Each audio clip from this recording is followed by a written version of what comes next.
हैं आप। आशा करता हूँ आप सब बहुत ही अच्छे होंगे, शानदार होंगे और अपनी तैयारी भी अच्छे से कर रहे होंगे। दोस्तों, क्लास 10th का साइंस का चैप्टर नंबर 1 है, जिसमें ये जो टॉपिक लिखे हैं रासायनिक अपक्रिया, रासायनिक समीकरण, संतुलित रासायनिक समीकरण, असंतुलित रासायनिक समीकरण और रासायनिक अपक्रिया के प्रकार। रासायनिक अपक्रिया के प्रकार से यहाँ पे मतलब है योगात्मक अपक्रिया, प्रतिस्थापन अपक्रिया और द्विविस्थापन अपक्रिया, अनुत्क्रमणीय अपक्रिया, उत्क्रमणीय अपक्रिया, ऊष्माशोषी अपक्रिया आदि जैसे जितनी भी प्रकार हैं। अगला टॉपिक है संक्षारण और उसका अगला टॉपिक है विकृत गंधता। तो हम पहले पार्ट को इतने टॉपिक में कवर करेंगे, इतना मेरा पक्का यकीन है। पहले पार्ट से इन टॉपिक से बाहर नहीं जाता है। आप अच्छे से तैयारी करेंगे तो आइए आज हम देखो शुरू करते हैं अपने।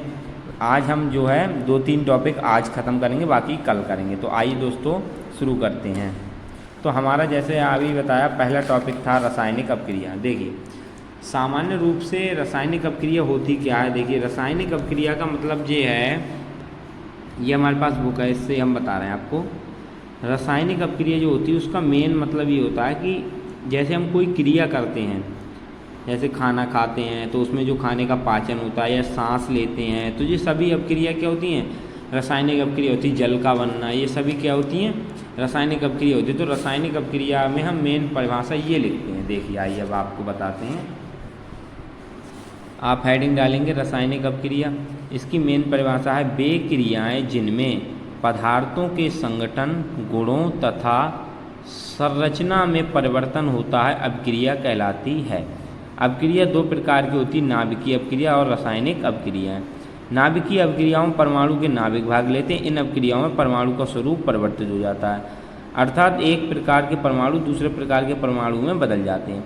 रासायनिक अपक्रियाओं में परमाणु बाह्यतम इलेक्ट्रॉन भाग लेते हैं। रासायनिक अपक्रिया में जो परमाणु होता है उसके अंतिम इलेक्ट्रॉन होते हैं वो भाग लेते हैं। इस प्रकार के अपकारों में परमाणु का लौह अभाज्य रूप से भाग लेते हैं, उनका निजी स्वरूप नष्ट नहीं होता है। तो आप पहले इतना इतना ये लिखेंगे यहाँ से और यहाँ तक का, फिर इसमें से आप यहाँ से रासायनिक अपक्रिया से यहाँ से आप यहाँ तक का लिख लेंगे। ओके, वीडियो को पोस्ट करके यहाँ से लिख सकते हैं। आइए अगला हमारा टॉपिक है रासायनिक समीकरण को कैसे लिखते हैं। तो देखिए जैसे हमने अभी कोई क्रिया करी, जाइए आइए आपको दिखाते हैं कॉपी पे। जैसे रासायनिक समीकरण है हमारा टॉपिक रासायनिक समीकरण। तो जैसे देखिए अब हमें जैसे जल बनाना है, जल का आपको सूत्र मालूम है H2O होता है। तो जल में क्या हुआ, एक तो हमने लिख लिया हाइड्रोजन और उसकी क्रिया कराई किससे, ऑक्सीजन से। जल की क्रिया हमने कराई ऑक्सीजन से, हमारा बन गया जल। जब हाइड्रोजन की क्रिया ऑक्सीजन से कराई क्या बना, जल।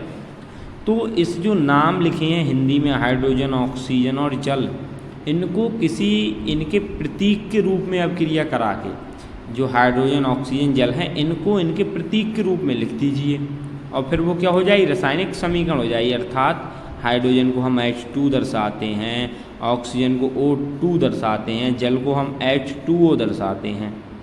ये रासायनिक समीकरण हुई, लेकिन इसे अब संतुलित करना आवश्यक है। तो यहाँ पे 2 लगाएंगे, यहाँ 2 2 दूनी 4 OH होगा, 4 H यहाँ पे, 2 O यहाँ पे, 2 O यहाँ पे होगा, आपको दिखाई दे रहे होंगे। तो आपको समझ में आया होगा रासायनिक समीकरण से किसे कहते हैं।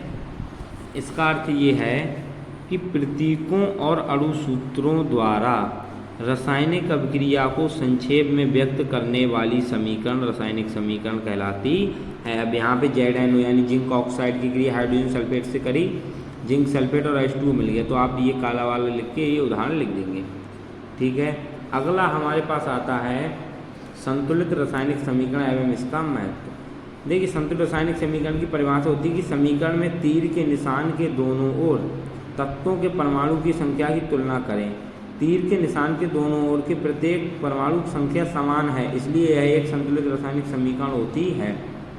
किसी भी अपक्रिया में द्रव्यमान का ना तो नवनिर्माण होता है ना ही सर्वथा। अर्थात ये है कि जो द्रव्यमान संरक्षण नियम होता है उसके द्वारा ना तो हम द्रव्यमान को नष्ट कर सकते हैं और ना ही उसे उत्पन्न कर सकते हैं। अतः रासायनिक अपक्रिया में कुल द्रव्यमान उसके भाग लेने वाले परमाणुओं के द्रव्यमान के बराबर ही होता है। इसका मेन उद्देश्य ये निकला।